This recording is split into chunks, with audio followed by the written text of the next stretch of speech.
বন্যায় প্লাবিত সীমান্ত জেলা করিমগঞ্জ। লঙ্গায় সিংলার জলস্ফীতিতে প্লাবিত শত শত গ্রাম। বিপদসীমার উপর দিয়ে বইছে কুশিয়ারা। বন্যাক্রান্ত হাজার হাজার মানুষ। এই মুহূর্তে গোটা করিমগঞ্জ জেলায় হাহাকার পরিস্থিতি। একদিকে ভূমিধসের ঘটনা, অন্যদিকে ভয়ঙ্কর রূপ ধারণ করেছে বন্যা। জেলার 4টি বিধানসভা কেন্দ্রে বন্যায় প্লাবিত হয়েছে শতাধিক গ্রাম। করিমগঞ্জ শহর সংলগ্ন ইনাদপুর, মাইজগ্রাম, কর্ণমধু, বেতাইল, বাজারঘাট ইত্যাদি গ্রামের কয়েক হাজার মানুষ বন্যাক্রান্ত। বন্যার জলে ডুবে গেছে লঙ্গায় পুলিশ ফাঁড়ি। লঙ্গায় রেল স্টেশনে আশ্রয় নিয়েছে 1.5 শতাধিক পরিবার।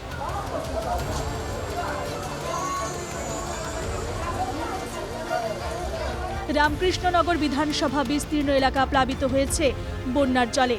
বুধবার সকালে এলাকার বন্যা পরিস্থিতির খোঁজ নেন বিধায়ক বিজয় মালাকার।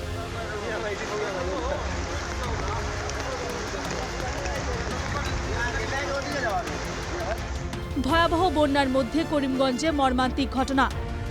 বিদ্যুৎস্পৃষ্ট হয়ে মৃত্যু দ্বাদশ শ্রেণীর ছাত্র সাহিল আহমেদের। ঘরে ঢুকে গিয়েছিল বন্যার জল, তাই ইনভার্টারের প্লাগ খুলতে গিয়েছিলেন সাহিল। তখনই বিদ্যুৎস্পৃষ্ট হয়ে মারা যান তিনি। করিমগঞ্জ জুনিয়র সায়েন্স কলেজের ছাত্র ছিলেন তিনি। তার মৃত্যুতে নেমে এসেছে শোকের ছায়া।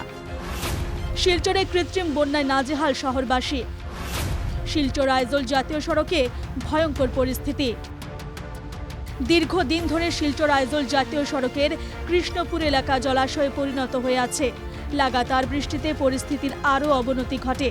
জাতীয় সড়কের কোথাও হাঁটু জল তো কোথাও আরও বেশি। দীর্ঘদিন ধরে এভাবেই জলের তলায় ডুবে রয়েছে জাতীয় সড়ক। বিশেষ করে সবচেয়ে অসুবিধার সম্মুখীন হচ্ছে হালকা যানবাহন। প্রায় ঘটছে দুর্ঘটনা, অথচ হেলদোল নেই প্রশাসনের। এই বর্ষার মরশুম যেন বরাকবাসীর কাছে অভিশাপ।